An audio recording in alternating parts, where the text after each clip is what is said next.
Welcome back, explorers, and thanks for tuning in.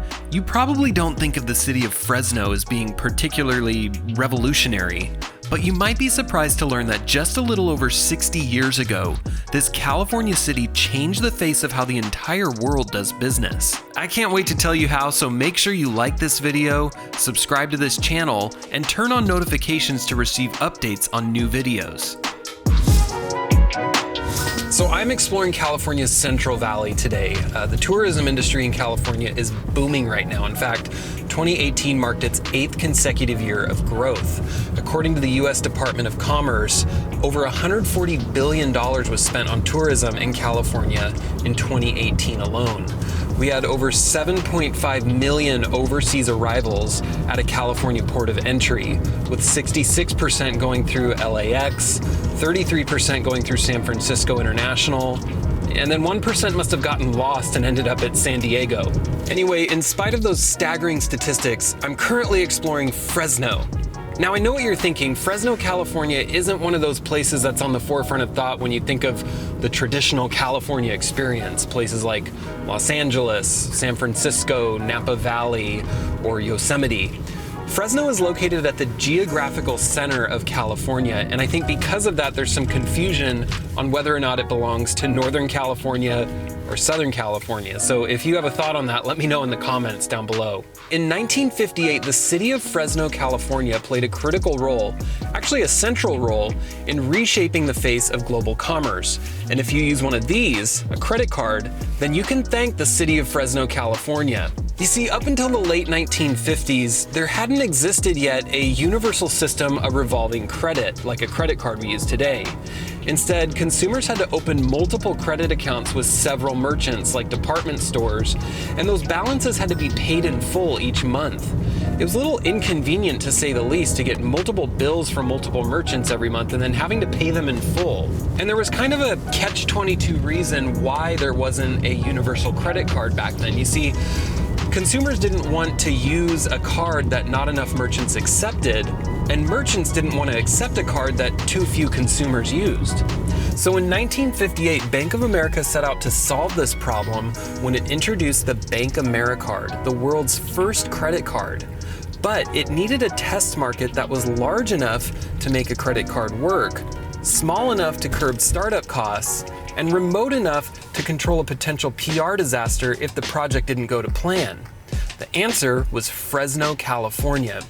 In the late 1950s, the population of Fresno, California was approximately 130,000, and 45% were customers of Bank of America. So in September of 1958, over 60,000 BankAmericard credit cards were mailed to unsuspecting Fresno residents.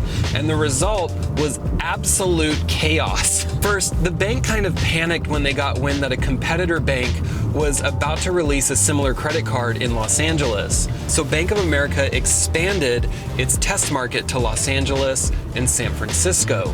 So by 1959, over 2 million BankAmericards saturated the entire state of California. Secondly, Bank of America put a little too much trust in its customers' ability to pay their bills on time. In its first year, the BankAmericard had a 22% delinquency rate. And then there was an issue at the bank's Los Angeles branches where a bunch of managers got together and, rightly so, said, you know, we should probably make a list of people that shouldn't receive this credit card. People like drug dealers and chronic debtors. Well, some poor schlub in the paperwork department messed up the paperwork, and every one of those deadbeats received a BankAmericard. Now, this is just absolute madness. I mean, borderline negligence. It's almost like going to a recovering alcoholic and saying, you're a complete failure at life. Here, hold my whiskey, I'll be right back. And then at one point, thieves broke into a warehouse owned by Bank of America, stole a bunch of unembossed credit cards, and then blackmailed the bank into buying them back. So the program was a complete failure. It lost $20 million in its first year alone, and that's about $150 million in today's dollars. The program manager was forced to resign from the bank, and it was back to the drawing board with the credit card. Well, after a couple years, Bank of America ironed out the kinks, and the BankAmericard morphed into what we know today as Visa, a name that was chosen for its wide name recognition across multiple languages. I was real curious to check out the city of Fresno for myself, so I drove up here this weekend. And let me tell you, I think I picked the worst possible time to go to Fresno. There is a massive heat wave going across California right now, and yep, it's 105 degrees outside. So I'm gonna push through it and explore as much of the city as I can before I get a heat stroke. Fresno is actually the 6th largest city in California by land area and is Spanish for ash tree. In fact, it received this name due to the abundance of California ash trees located along the San Joaquin River. The Central Pacific Railroad put the city on the map as a train station in 1872 before it was officially incorporated in 1885. In the 1960s, Fulton Street in downtown Fresno was transformed into one of the first pedestrian malls in the United States. Unfortunately, the Fulton Mall declined during the 1980s, and in 2016, after receiving a $15.9 million grant from the U.S. Department of Transportation, Fulton Street was converted back to a city street and vehicle traffic was reintroduced. The Fresno Zoo can trace its roots all the way back to 1908 when it housed just 2 bears and 50 birds. Today, the 13-acre property is home to 190 species, 94 of which are part of the Association of Zoos and Aquariums Species Survival Plan.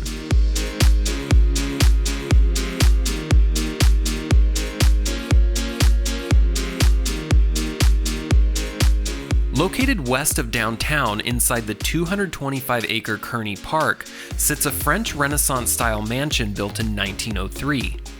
Kearney Mansion was built for owner M. Theo Kearney, a major player in the agricultural development of both Fresno County and the state of California. He introduced the colony farm system to Fresno County, which allowed middle-class land purchasers to begin farming right away without the traditional hefty startup costs involved. Kearney willed his entire estate to the regents of the University of California in hopes that they would turn it into a college of agriculture.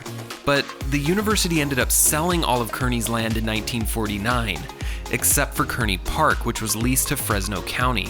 There's much more to Fresno, California than meets the eye, and in light of the 105-degree heat, I'm glad I was able to check out even just a fraction of the city.